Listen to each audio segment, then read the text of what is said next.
अगले 2 महीने शेयर बाजार में उन कंपनियों के शेयरों की सेल लग सकती है जिनका आईपीओ नहीं मिलने से निवेशकों को निराशा हुई थी।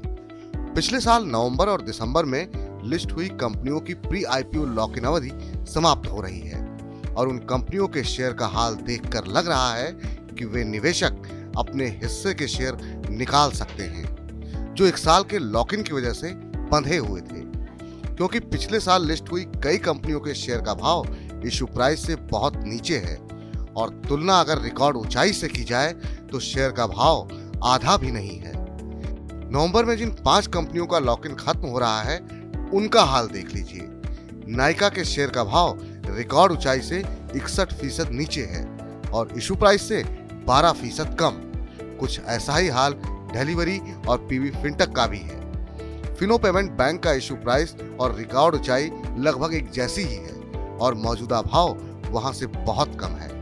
रही बात पेटीएम की तो उसके शेयर का भाव तो कभी इशू प्राइस से ऊपर गया ही नहीं।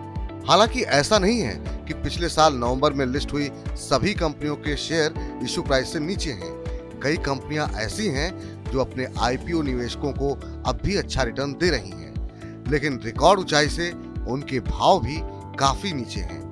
ऐसी कंपनियों में Sapphire Foods, Rainbow Children's, Paradeep Phosphates, Campus Activewear और टार्सन प्रोडक्ट्स और गो फैशन के नाम हैं।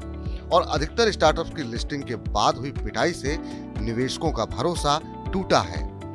ऐसे में आशंका है कि लॉक इन अवधि खत्म होने पर ऐसी कंपनियों के शेयर में भी बिकवाली दिख सकती है जिनका प्रदर्शन लिस्टिंग के बाद ठीक ठाक रहा है।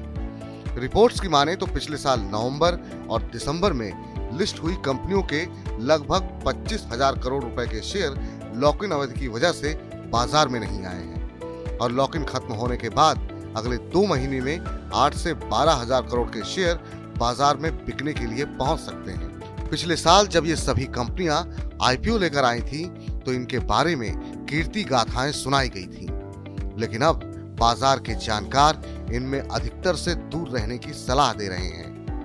मंत्री फिनमार्ट के फाउंडर अरुण मंत्री का कहना है कि जो लोग इन कंपनियों में नया निवेश करना चाहते हैं उन्हें बचना चाहिए, क्योंकि बाजार में इनसे अच्छी वैल्यूएशन पर मजबूत फंडामेंटल वाले शेयर मौजूद हैं। मनी 9 की सलाह है कि ऐसी किसी भी कंपनी में निवेश से पहले अपने वित्तीय सलाहकार की राय जरूर लें। मनी 9 के लिए संदीप ग्रोवर।